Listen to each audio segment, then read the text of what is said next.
আমি আজকে তোমাদের স্পর্শক ও অভিলম্ব এই চ্যাপ্টারটা শুরু করছি। যেহেতু অনেকগুলো চ্যাপ্টার বাদ আছে, দুটো চ্যাপ্টার মনে হয় বাদ আছে অ্যাপ্লিকেশান পার্টটায়, তো এই চ্যাপ্টারটা কিন্তু খুব ইম্পর্টেন্ট তোমাদের জন্য। আর এটা খুব কিন্তু মানে এটা থেকে কিন্তু অঙ্ক আসেই, হ্যাঁ, খুব ইজি একটা চ্যাপ্টার, কিন্তু অঙ্কের ক্যালকুলেশনগুলো তোমাদেরকে একটু বুঝতে হবে। আচ্ছা, স্পর্শক ব্যাপারটা তোমরা এর আগে শুনেছো। ধরো যে কোনো একটা কার্ভকে তোমরা নিচু ক্লাসেও পড়েছো যে স্পর্শ করা আর ছেদ করার মধ্যে পার্থক্য তোমরা জানো। ধরো একটা বৃত্তকে এই একটা যে কোনো একটা বিন্দুতে একটা সরলরেখা স্পর্শ করতে পারে, তাই তো? স্পর্শ যখন করবে একটা নির্দিষ্ট বিন্দুতেই করবে, একাধিক বিন্দুতে কখনোই স্পর্শ করতে পারে না। আর এইটাকে বলে হচ্ছে ছেদ করা। যখন দুটো বিন্দুতে করছে, ছেদ করা মানে ওকে কেটে বেরিয়ে যাবে, আর স্পর্শ করা মানে যে কোনো একটা বিন্দুতে জাস্ট টাচ করবে। এবার সেটা বৃত্ত কেন, যে কোনো কিছুই হতে পারে। কথাটা হচ্ছে বক্র, যে কোনো মানে অর্থাৎ অধিবৃত্ত, পরাবৃত্ত, উপবৃত্ত, বৃত্ত, প্রত্যেকটা ক্ষেত্রে যাদের আমরা ক্ষেত্রফল নির্ণয় করতে পারি, এগুলোকে আমরা বক্র বলি। তো এইগুলোর ক্ষেত্রে আমরা কিন্তু স্পর্শকটা পাচ্ছি, ঠিক আছে? একটা সরলরেখাকে আর একটা সরলরেখা ধরো এরকমভাবে টাচ করলো, টাচ করার পর ধরো এখানে সে তো সরলরেখাটা ছেদ হলো না, সেটা এরকম বেরিয়ে যেতে পারে। তো এইবারে দেখো, এই স্পর্শকটার উপর যখন কোনো একটা সরলরেখা লম্বভাবে অবস্থান করছে তাকে আমরা বলছি হচ্ছে অভিলম্ব। অর্থাৎ স্পর্শকের সঙ্গে 90 ডিগ্রি কোণে যখন অবস্থান করছে তখন আমরা তাকে বলছি অভিলম্ব। প্রত্যেকটা বক্রের ক্ষেত্রেই এটা হতে পারে। এবারে দেখো, তাহলে এই স্পর্শক একটা নির্দিষ্ট বিন্দুতে স্পর্শ করবে, নিশ্চয়ই সব বিন্দুতে না। তাহলে যে বিন্দুতে স্পর্শ করছে বৃত্তকে বা যে কোনো বক্রকে, সেই বিন্দুতে, সেই একটা বিন্দু ধরলাম আমরা, তার স্থানাঙ্ক x1 y1, এই বিন্দুতে এই সরলরেখার সমীকরণটা বার করতে হবে। তাহলে সরলরেখার সমীকরণ আমরা কিভাবে বার করি? এই যে স্পর্শক একটা তো সরলরেখা, তার সমীকরণটা আমরা কিভাবে বার করি? y minus y1 equal two m into x minus x1, এটা তোমরা জানো। আচ্ছা, এই যে এই সরলরেখাটাকে যখন এই বৃত্তটার সমীকরণটা যদি আমাদের দেওয়া থাকে, তাহলে তোমরা এর আগে শিখেছো, সেখান থেকে আমরা নতি বার করতে পারি। অর্থাৎ এই স্পর্শকটা এই বৃত্তটাকে যে বিন্দুতে স্পর্শ করেছে সেই বিন্দুতে এই বৃত্তটার প্রবণতা কত, সেইটা আমরা বার করে নিতে পারি। তাহলে কোনো কিছুর প্রবণতা আমরা বার করে কি করে? সেই সমীকরণটাকে এক্স এর রেসপেক্টে ডেরিভেটিভ করে। কোন বিন্দুতে প্রবণতা বার করছি? না, x1 y1 বিন্দুতে। তাহলে এই x1 y1 বিন্দুতে dy dx এর মানটাই হচ্ছে m। তাহলে এখান থেকে আমরা স্পর্শকের সমীকরণ বার করতে পারি। তাহলে আমরা জানি, সরলরেখা চ্যাপ্টার 11-এ পড়েছো যে m into m1 equal to -1। অর্থাৎ দুটো সরলরেখা যদি পরস্পর লম্ব থাকে তাহলে দুটোর প্রবণতার গুণফল -1 হয়, তাই তো? তাহলে এই স্পর্শক আর অভিলম্ব কি পরস্পর লম্ব। তাহলে m1 ইকুয়াল টু কী হবে? -1/m। বোঝা গেল? তাহলে এইখান থেকে যদি আমরা উল্টে দিই তাহলে ব্যাপারটা কি হবে? dx by dy minus y into at x1, y1। বোঝা গেল? তাহলে এইভাবে আমরা স্পর্শক আর অভিলম্বের সমীকরণ বার করতে পারি একটা নির্দিষ্ট বিন্দুতে যে কোনো বক্রের। এইবারে এই অভিলম্বটা এরকমভাবে দাঁড়িয়ে আছে। এই অভিলম্বটা যে বিন্দুতে গিয়ে স্পর্শককে ছেদ করলো সেইটাকে আমরা বলি অভিলম্বের পাদবিন্দু। অর্থাৎ যে বিন্দুতে গিয়ে এখানটা ছেদ করলো, ঠিক আছে? এটাকে আমরা বলি হচ্ছে অভিলম্বের পাদবিন্দু। তার মানে আমরা বুঝতে পারছি স্পর্শক আর অভিলম্বের ছেদ বিন্দুটাই হচ্ছে অভিলম্বের পাদবিন্দু। এটা আশা করি তোমরা বুঝতে পারলে। এবার এখান থেকে আরও যে জিনিসগুলো আমাদের দরকার হবে সেটা হচ্ছে স্পর্শকের দৈর্ঘ্য। এগুলো আমি তোমাদের আস্তে আস্তে বলছি, প্রথমেই একবারে সব বলছি না। আচ্ছা, এবার এখানে দেখবে বিভিন্ন 1 নম্বরের শর্ট কোশ্চেনগুলো আমি আর আলোচনা করলাম না, আমি তোমাদের সরাসরি 2 নম্বরেরগুলো বললাম। 1 নম্বরেরগুলো একটা দুটো মানে খুবই, আচ্ছা ঠিক আছে, 1 নম্বরের দেখো কি বলছে যে সন্তত বক্রের x1 y1 বিন্দুতে অঙ্কিত অভিলম্বের নতি m হলে m সমান কি হবে? এটা, তাই তো একটু আগেই দেখালাম। বক্রের সন্তত বক্র বলছে কেন? মানে হচ্ছে একটা কন্টিনিউয়াস ফাংশন, যে আমরা যে ফাংশনটাকে নিয়ে আলোচনা করছি সেই ফাংশনটা একটা কন্টিনিউয়াস ফাংশন হতে হবে। কন্টিনিউয়াস ফাংশন না হলে আমরা জানি তার ডেরিভেটিভ কি আমরা করতে পারি? করতে পারি না। একটা ফাংশনের ডেরিভেটিভ করার প্রথম শর্তই হচ্ছে সেটা কন্টিনিউয়াস হতে হবে। সেই কারণে দেখো এখানে কিন্তু সন্তত ফাংশন বলছে। বিন্দুতে অঙ্কিত স্পর্শকটি এক্স অক্ষের সমান্তরাল হলে ওই স্পর্শকটির সমীকরণ হবে। আচ্ছা, ধরো একটা স্পর্শক এরকম যদি এক্স অক্ষের সমান্তরাল হয়, তার মানে ব্যাপারটা এরকম হয়, তখন এক্স অক্ষের সমান্তরাল সরলরেখার সমীকরণ কি হয়? এক্স অক্ষের সমান্তরাল সরলরেখার সমীকরণ এগুলো তো আমরা পড়েছি, y ইকুয়াল টু বি, এরকম পড়েছি না আমরা? তাহলে সেই রকমই হবে, তাই তো? অর্থাৎ এখানে এক্স এর মান কত? এক্স এর মান 1 হলে ওয়াই এর মান 3, এক্স এর মান 3 হলে ওয়াই এর মান 3, এক্স এর মান এক্স এর মান আমরা যাই ধরি না কেন ওয়াই এর মান 3, তাহলে এখানটা আমরা কি ধরেছিলাম? ওয়াই ইকুয়াল টু বি, আমরা এরকমভাবে ধরি। তাহলে এটা বুঝতে পারলে তারপরেরগুলোও দেখো ওয়াই অক্ষের সমান্তরাল। পরেরটা কিন্তু অভিলম্বের সমীকরণ বলেছে, তাই তো? অভিলম্ব তার মানে কি হবে? অভিলম্ব মানে কি? সে তো এরকমভাবে দাঁড়িয়ে আছে। অভিলম্বটা যদি স্পর্শকটা যদি ওয়াই অক্ষের সমান্তরাল হয় তবে অভিলম্বের সমীকরণ কি হবে? স্পর্শকটা ওয়াই অক্ষের সমান্তরাল, তাই তো? তার মানে এরকম হচ্ছে স্পর্শক, সরি ভুল আঁকলাম, এরকম হচ্ছে স্পর্শক ওয়াই অক্ষের সমান্তরাল। তাহলে অভিলম্বের সমীকরণ কি হবে? তখন অভিলম্বটা তো এরকম হয়ে যাবে, বোঝা গেল? তার অভিলম্বটা তো এরকম হয়ে যাবে, তো অভিলম্বটা তখন কার সমান্তরাল হবে? অভিলম্বটা তখন এক্স অক্ষের সমান্তরাল হবে। তাহলে এবার করতে পারবে। আচ্ছা, স্পর্শক অভিলম্বের যথাক্রমে এটা যদি হয়, তাহলে এবার দেখো একই টাইপের প্রশ্ন, এবার তোমরা কিন্তু নিজেরা করতে পারবে, এগুলো একটু নিজেরা চেষ্টা করো। আচ্ছা, আমি 6 নম্বরটা বলে দিচ্ছি। যদি y equal to F X বক্রের উপর পি অফ এত বিন্দুতে অঙ্কিত অভিলম্ব এক্স অক্ষের ধনাত্মক দিকের সঙ্গে সাই কোণ উৎপন্ন করে তবে, আচ্ছা, যদি এক্স অক্ষের ধনাত্মক দিকের সঙ্গে অঙ্কিত অভিলম্ব এক্স অক্ষের ধনাত্মক দিকের সঙ্গে সাই কোণ উৎপন্ন করে, তাহলে কি হবে? ওখানে একটা 90 ডিগ্রি থাকবে না? যখন স্পর্শকের সঙ্গে হবে তখন ওখানে একটা 90 ডিগ্রি থাকবে, তো তার মানে 90 ডিগ্রি প্লাস সাই হয়ে যাচ্ছে। তাহলে সেখানে ট্যান 90 ডিগ্রি প্লাস সাই, এইটা করতে হবে। আচ্ছা, এইভাবে আমরা করতে পারি।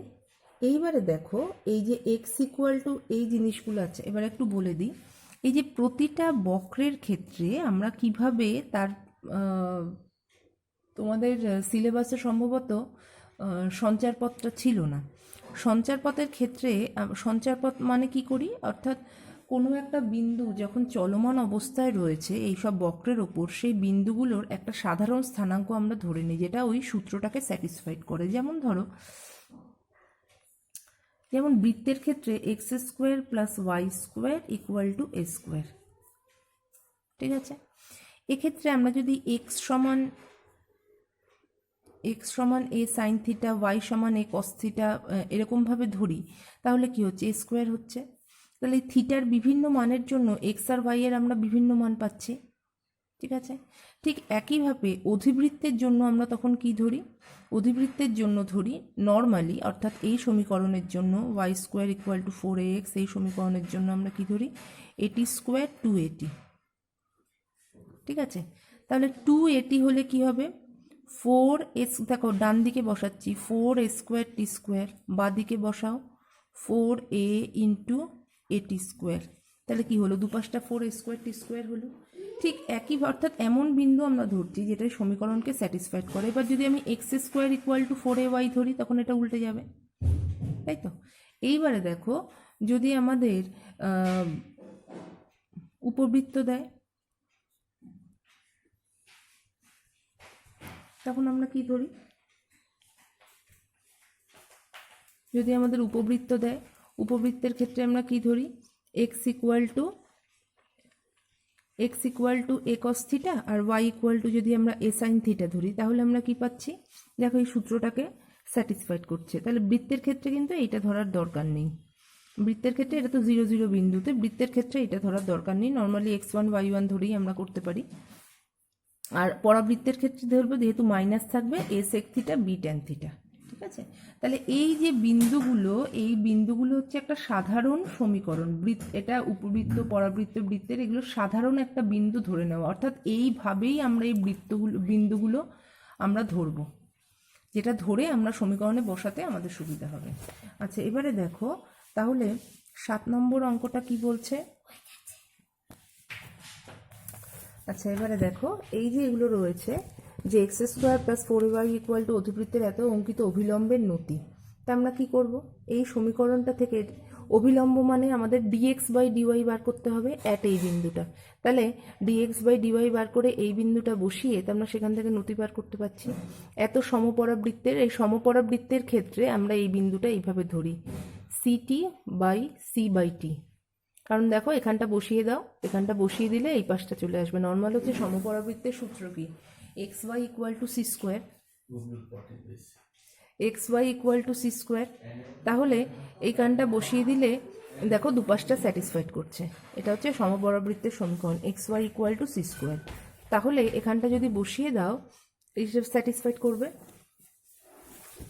আচ্ছা, একই রকম অঙ্কিত স্পর্শকের নিচে কোনটা মান, একই টাইপের অঙ্ক, আমি এগুলো আর বললাম না, এগুলো সব একই টাইপের। এইবারে দেখো 2 নম্বরের যে এত সরলরেখা এত বৃত্তের কোনো বিন্দুতে স্পর্শক হলে ওই বিন্দুতে অভিলম্বের সমীকরণ নির্ণয় করো। ঠিক আছে, আচ্ছা এই অঙ্কগুলো এবার দেখো আমরা কিভাবে করব। আমরা 1 নম্বর অঙ্কটা দেখো, বলছে এটা একটা সরলরেখা, তাহলে P X plus Q Y equal to R, এটা 1 নম্বর। ঠিক আছে, আর আমাদের বক্রটা কি দিয়েছে, বক্রটা হচ্ছে একটা বৃত্ত এ স্কোয়ার ইকুয়াল টু 2 নম্বর।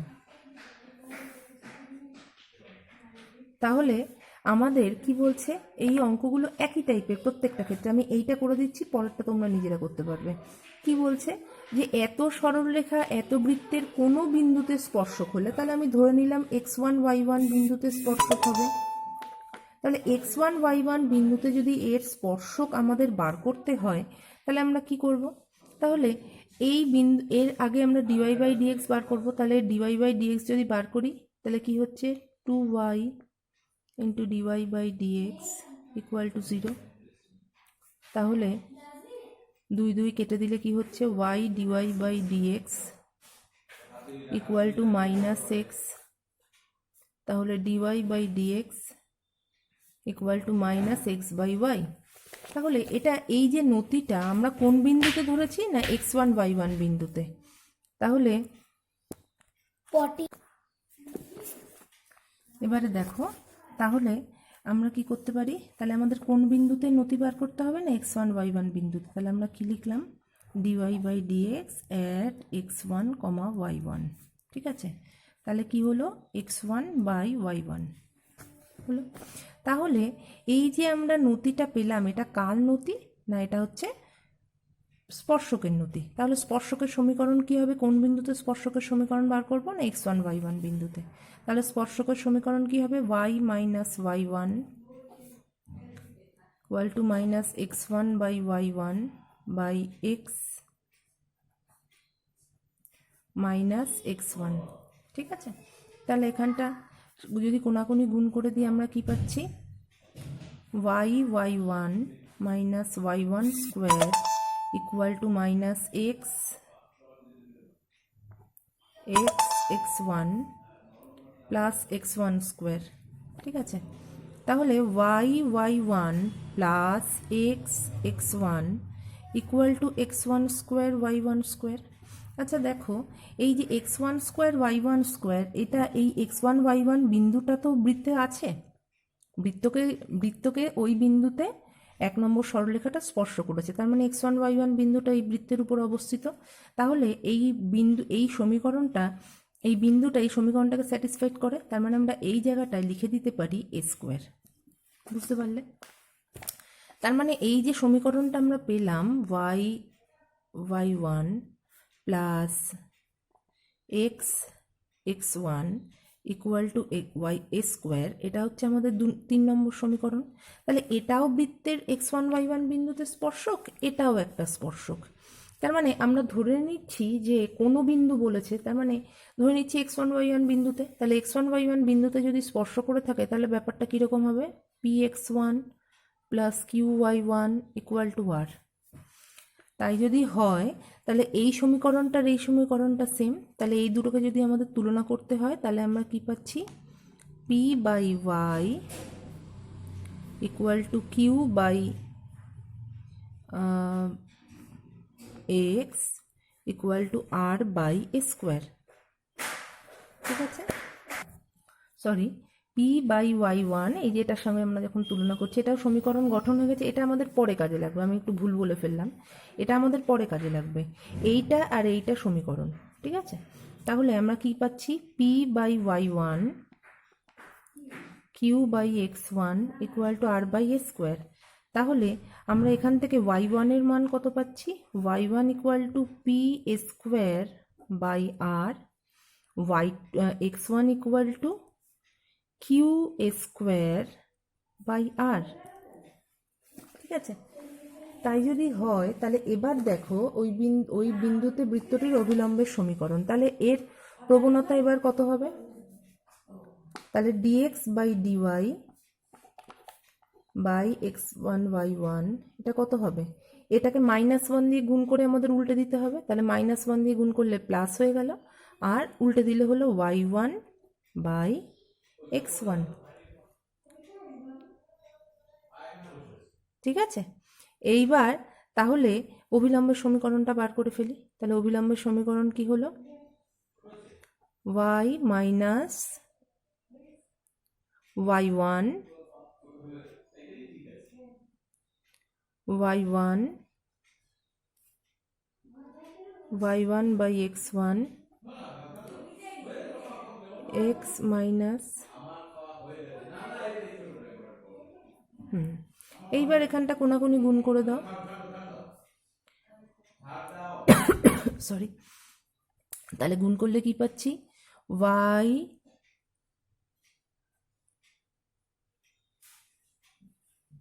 আচ্ছা সরি, এখানে x1 y1 এর মানটা বসিয়ে নাও, তাহলে কি হচ্ছে,